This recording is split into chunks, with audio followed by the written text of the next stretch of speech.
By morning, $15,000 was gone.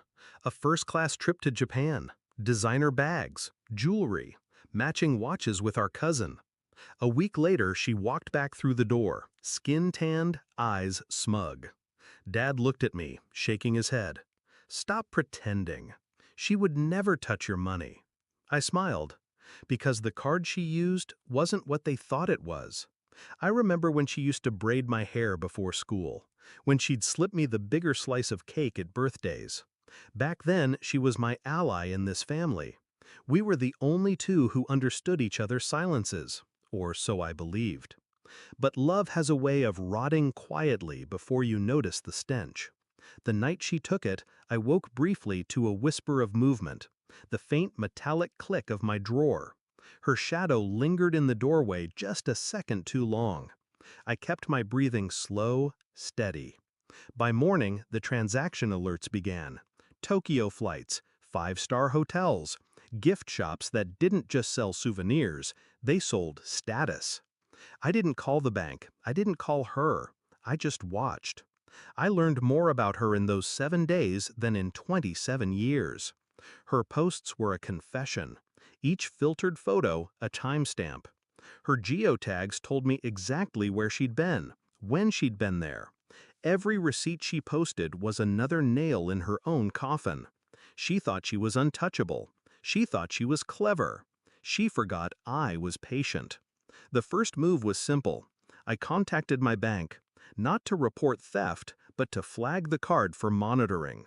I had replaced it 3 weeks earlier after losing the original.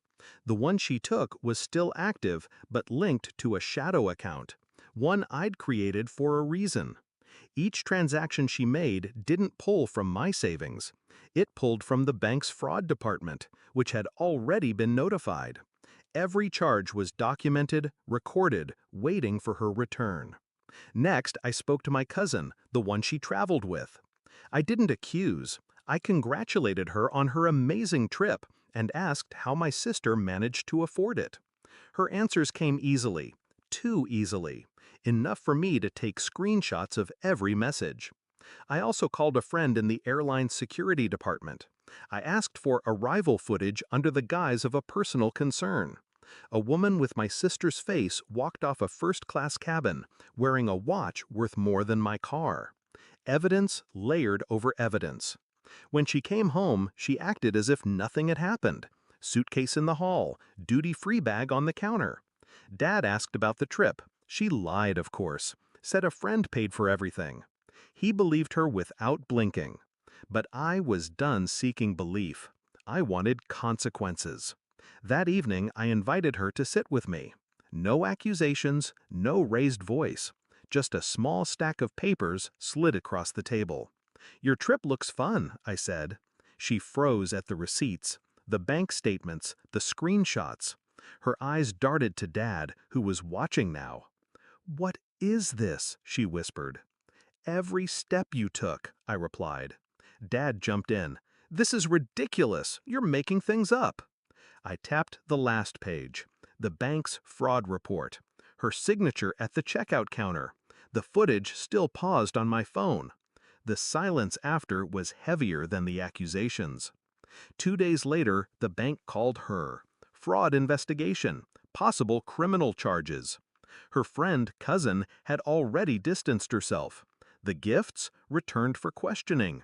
She begged me to drop it, offered to pay it back in time. I reminded her she'd already paid, just not in the way she imagined. The beauty of my plan was simple. I never had to lie.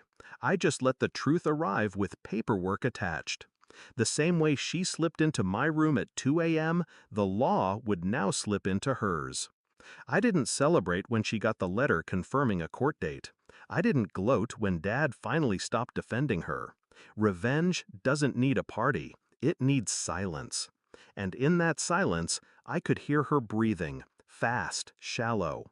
The sound of someone realizing the game is over. She taught me that blood doesn't always mean loyalty. I taught her that betrayal doesn't always mean you walk away untouched. She took what she thought was mine. I took what she never thought she'd lose: her safety, her freedom, her ability to laugh at my expense. Now, every time I see a credit card in my drawer, I think about how quiet the house is without her arrogance. And I sleep knowing no one dares open it at 2 a.m. again.